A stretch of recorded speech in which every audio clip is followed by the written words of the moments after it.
Sony मराठीवरील महाराष्ट्राची हास्य जत्रा हा कार्यक्रम आता अनेकांचा आवडता झालाय। या कार्यक्रमातील प्रत्येक कलाकाराला प्रेक्षकांचं प्रेम मिळतंय। कार्यक्रमातले अनेक विनोद हे कलाकारांच्या वैयक्तिक आयुष्यावर सुद्धा असतात। तर प्रसाद ओक हास्यवीरांना पार्टी देणार हे त्यांनी कबूल केलं असताना सुद्धा ती पार्टी काही कलाकारांना मिळाली नाही आणि यावरूनच अनेक स्किटमध्ये सुद्धा विनोद पाहायला मिळाले। यावरच प्रेक्षकांनी सुद्धा प्रसाद कधी पार्टी देणार असे प्रश्न त्याला विचारले। काही दिवसांआधी त्यांनी नवं घर घेतल्याची आनंदाची बातमी चाहत्यांना दिली, तर आता चक्क प्रसादने हास्यवीरांना पार्टी दिली आहे। पाहूया।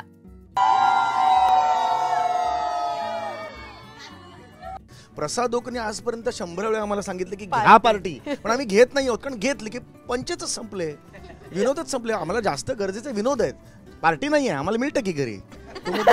हा म्हणजे या क्षणाला आम्हाला पंचच महत्त्वाचे आहेत। ऐका हो ऐका, अखेर हास्य जत्रा टीमला पार्टी दिलेली आहे। समस्त रसिकांनी या घटनेची नोंद घ्यावी, मंडळ आभारी आहे असं कॅप्शन प्रसादने या व्हिडिओला दिलंय। तर अनेकांनी या व्हिडिओवर मजेशीर कमेंट्स केल्या आहेत।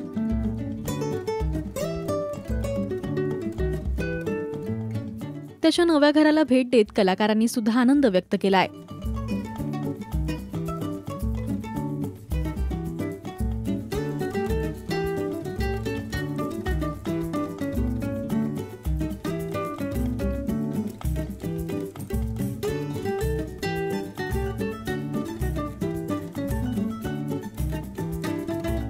तुम्हाला हास्य जत्रा टीमची ही धमाल कशी वाटली हे आम्हाला कमेंट्स मधून नक्की सांगा। मराठी सिने विश्वातील बातम्या, अपडेट्स आणि गॉसिपसाठी तुम्ही सबस्क्राइब करा राजश्री मराठी।